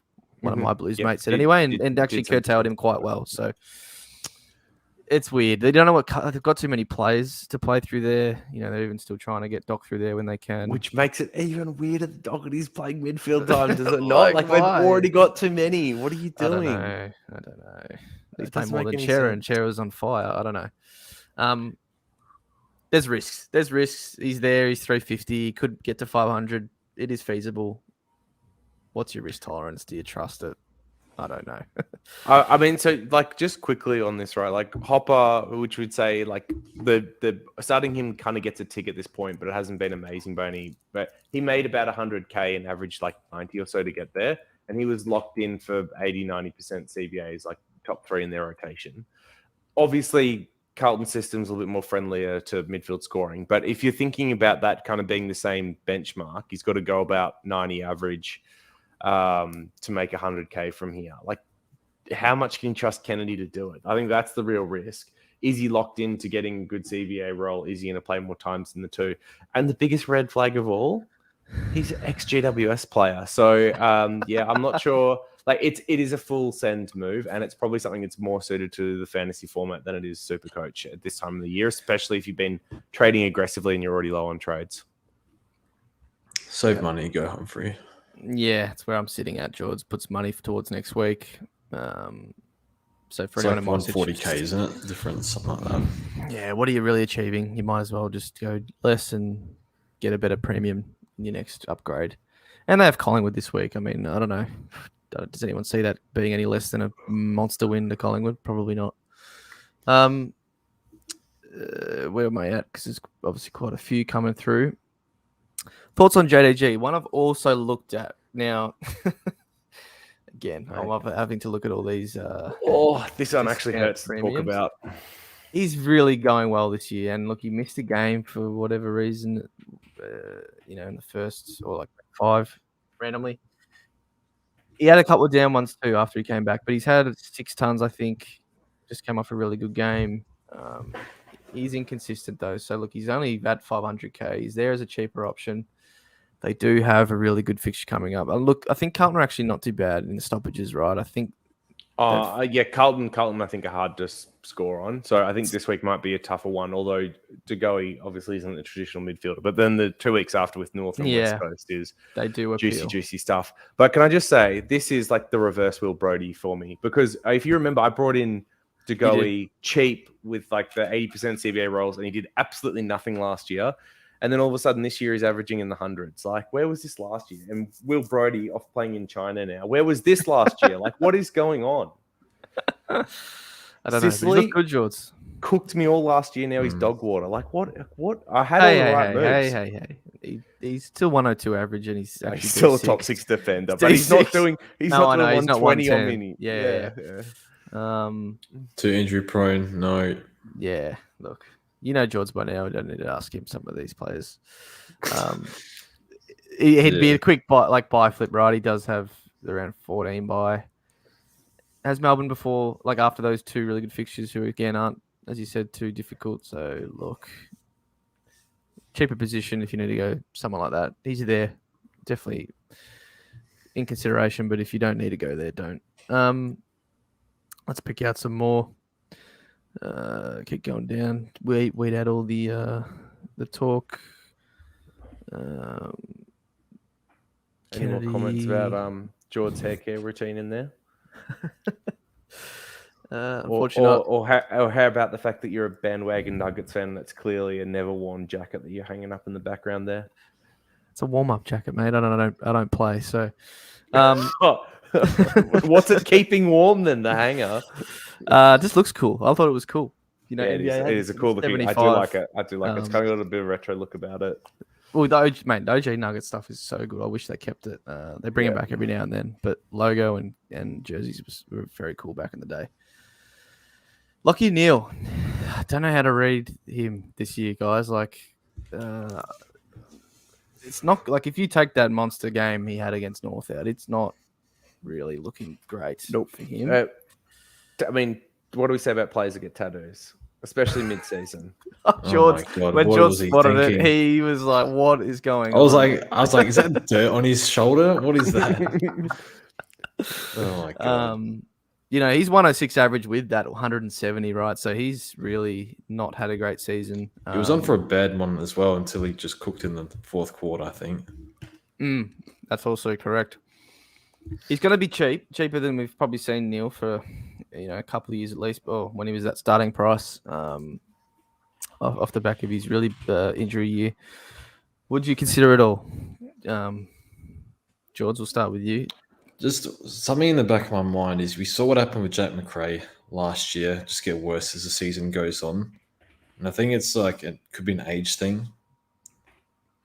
So like we could see him regress as the season goes on, I think. Like it's just maybe he gets better, I don't know. But I think when you're at this age, he's 29, 11 months, just basically 30. You're always going to be slightly uncomfortable with that. If he's like 500k post buy, and that's all I can get to, I might think about it. I'd rather like a younger Brayshaw than a Neil at this point in their careers. I just think Brayshaw should be on the up.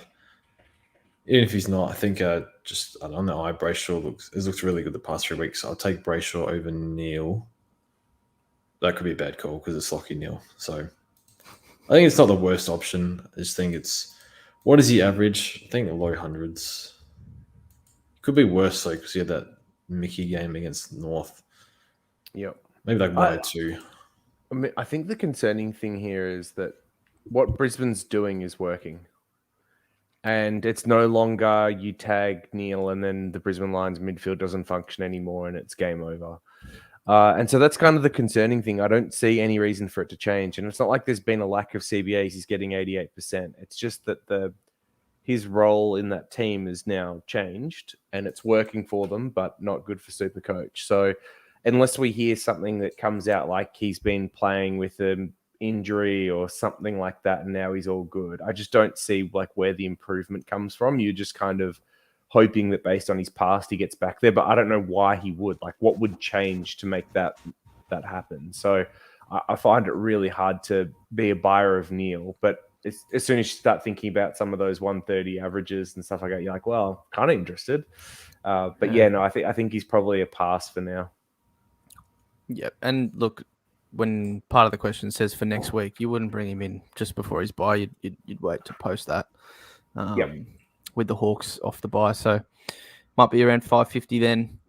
You'd have to be somewhat confident he can finish the year off strongly. But there's Richmond in there. There's West Coast. There's not some bad games, but I don't know. I don't know if I trust him anymore.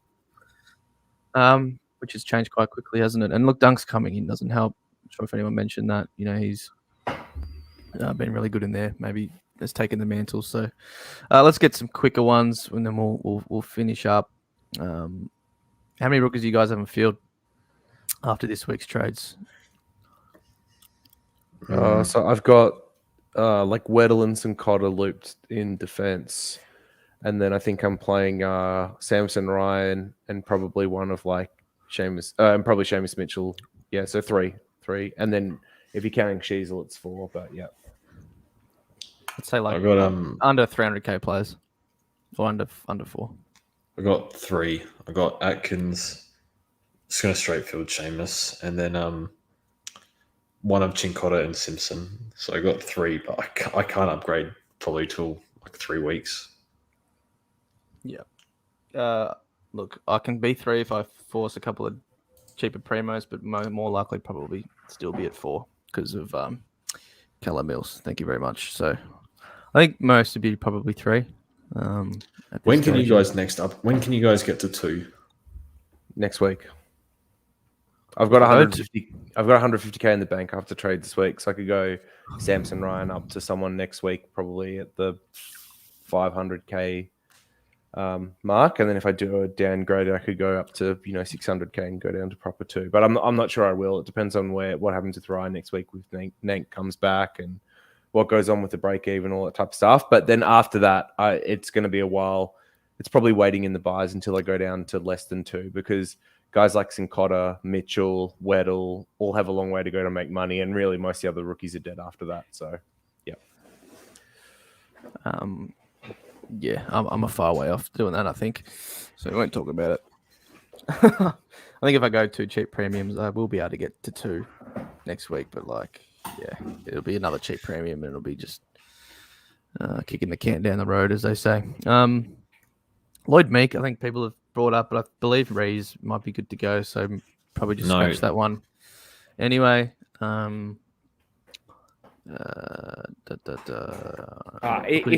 if like Bruce was out a month, then I think Meeks would be interesting. But he sounds like he's going to play this week. Yeah. We did speak about this specifically, Niblo, but I don't know if I'd be boost. Would you waste one of your last 1 or 2 boosts on doing that? What are you boosting on now? Upgrading. But yeah, boost is so much less valuable now, honestly.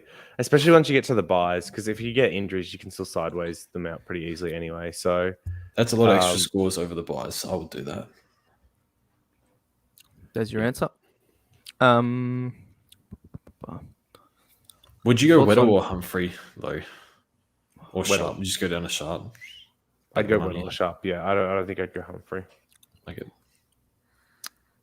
Don't know if this is a troll, but thoughts on Grundy? I mean, thoughts? Like his hairstyle, but well, I think, used to be good, really good. I also think it's nice how he might give Gorn forward status, but outside of that, he had more ruck time than Gorn.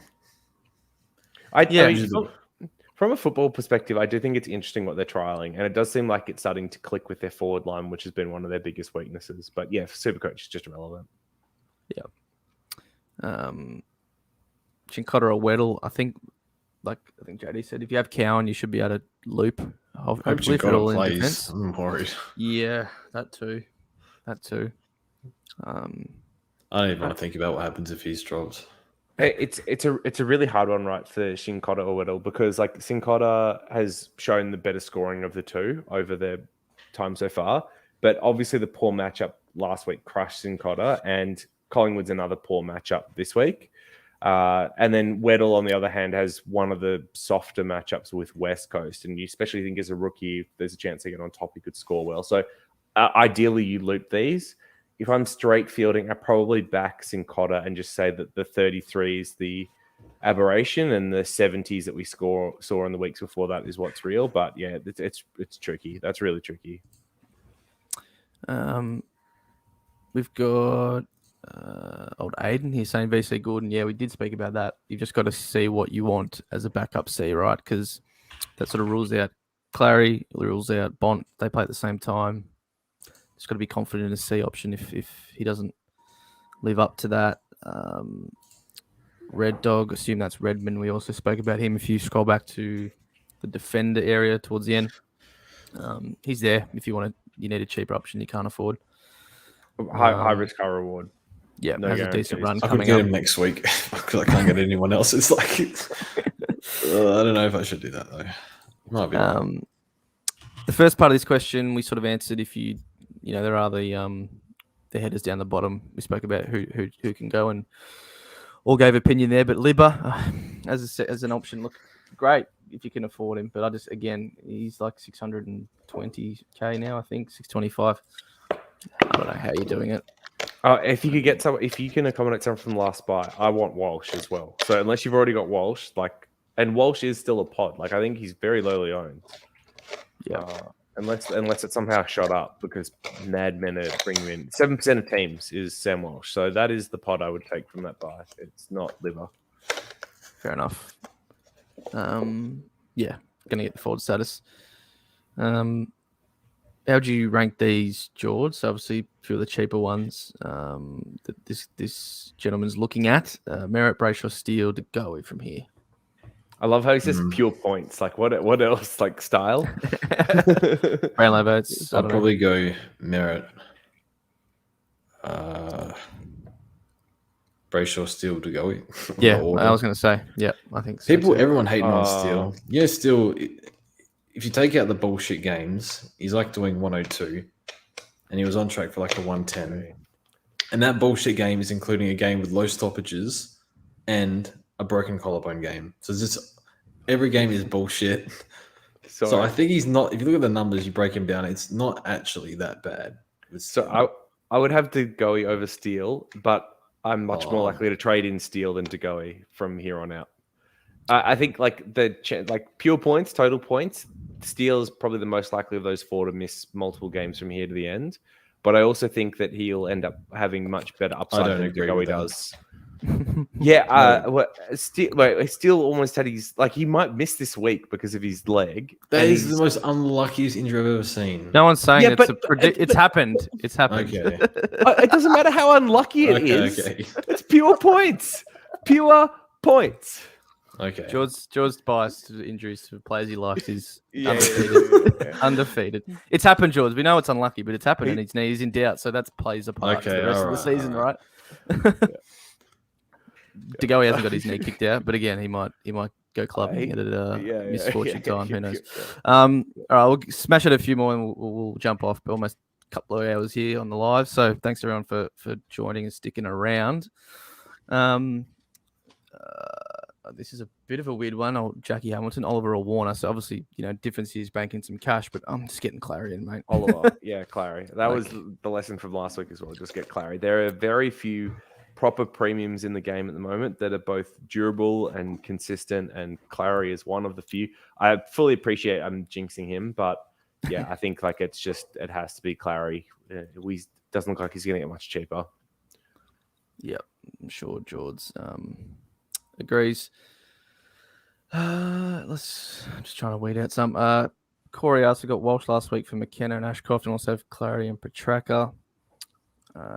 Damn, son. This team must be flying. And Sharp or Stewart. This is a bit hard to understand. I won't lie to you, Corey, but I got Walsh last week for McKenna and Ashcroft. Also, Clary Petraka. That's great. So he's got Walsh, Clary Petraka. Great. Wait. Also, and Sharp or a Stewart, it just keeps going. And a Humphrey as already have merit. Who doesn't get them all in? You just get them all. It sounds like he's asking about Stewart and Sarong. So I would get Stewart over Sarong, just given locked in there, top defender, good buy. Yep. But if you're weighing up, should I get like a Clary over a Stewart and your buys let you do that, then I think so. But if it's like Stewart or Sarong, Stewart is where I'd be leaning. Yep. We sort of spoke on bro. Yeah, go on, George. Before I think he was trying to say go down to Sharp and get the Demons mid, I think. Oh, right. So Stewart and Humphrey versus like Clary and Sharp. Yeah. I'd probably get Clary and Sharp. Yeah. I'd go although, I mean, Stewart and Humphrey is a pretty nice buy help. Buy setup. Yeah. Maybe that. Sort of already spoke, but yeah, it definitely does. Sarong's breakout. I assume you mean there. A little bit, yeah. Effect Brayshaw for sure. Jonas, trading Hopper locked. Would you trade Wilmot or Ben Long?